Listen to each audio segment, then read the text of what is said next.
El secretario de Estado de los Estados Unidos, Marco Rubio, llegó a Costa Rica como parte de su esfuerzo por reducir la influencia de China en América Latina. Durante su visita, Rubio se reúne con el presidente Rodrigo Chávez, con quien aborda varios temas, entre ellos relacionados con Nicaragua, donde el dictador Daniel Ortega y su esposa obtuvieron poderes absolutos la semana pasada. Más tarde, Rubio va a viajar a Guatemala, un país clave en la migración y que sigue reconociendo a Taiwán. Pero antes de llegar a Costa Rica, Marco Rubio acordó con el presidente Nayib Bukele de El Salvador la posibilidad de enviar a la megacárcel del país a criminales, incluso ciudadanos estadounidenses y extranjeros. Propuesta del presidente Bukele. Veamos.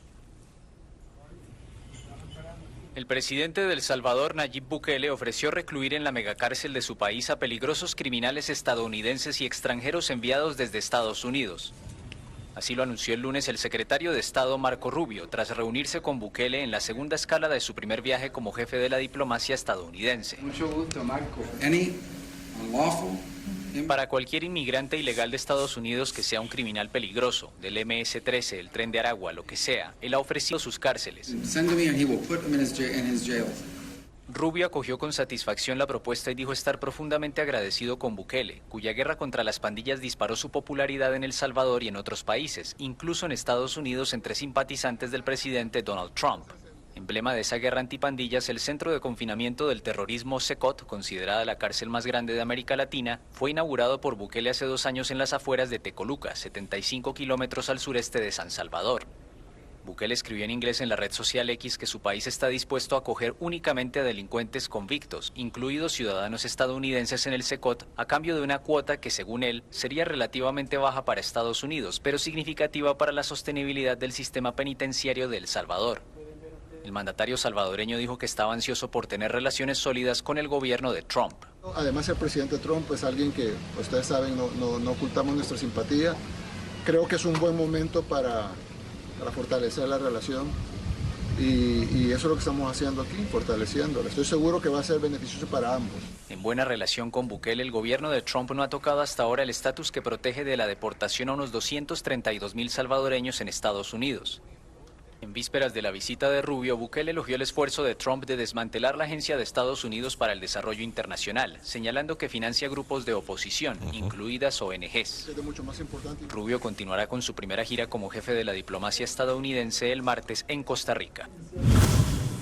México, mientras tanto, ha iniciado el despliegue de las tropas para reforzar la frontera norte de su país, enviando los primeros contingentes de los 10.000 nuevos miembros de la Guardia Nacional que ha propuesto. Este refuerzo es parte del acuerdo con los Estados Unidos para evitar la imposición de aranceles del 25% decretados por el presidente Donald Trump. La presidenta Claudia Sheinbaum confirmó que ya envió a los primeros. También en México, el aeropuerto de Nuevo Laredo, en la frontera con los Estados Unidos, suspendió sus operaciones debido a los tiroteos registrados en esa zona. El aeropuerto de la ciudad mexicana de Nuevo Laredo, fronteriza con Estados Unidos, suspendió operaciones el lunes ante tiroteos registrados en la zona.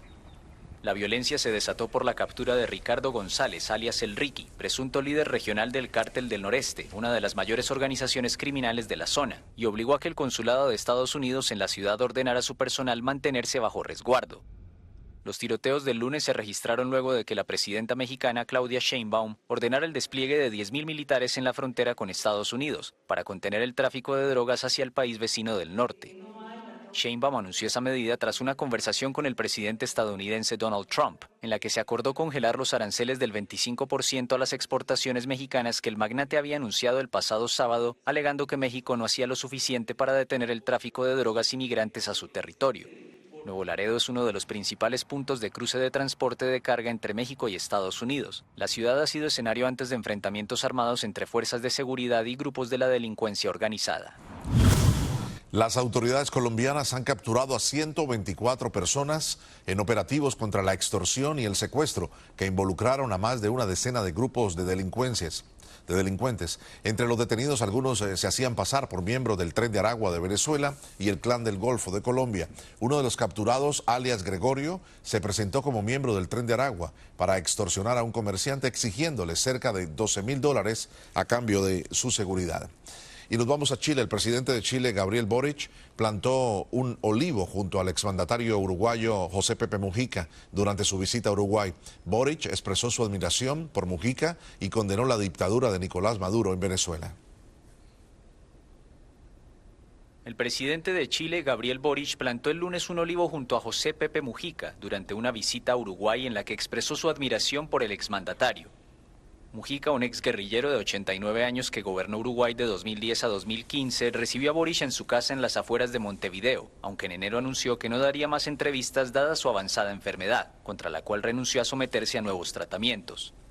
Boric, un líder de izquierda de 38 años, se declaró muy agradecido del encuentro con Mujica, a quien considera un referente, y destacó que ante las afrentas a la democracia, el reto es ofrecer una alternativa que le entregue a la gente un mejor vivir.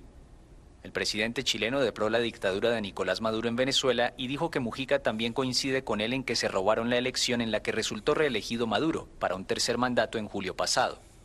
En su primer viaje a Uruguay desde que asumió en 2022, Boric se reunió con su homólogo Luis Lacalle Pou, un abogado de centro derecha que el 1 de marzo entregará el poder a Yamandú Orsi, delfín de Mujica.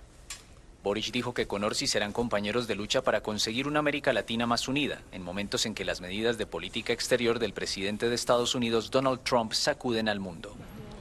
El expresidente de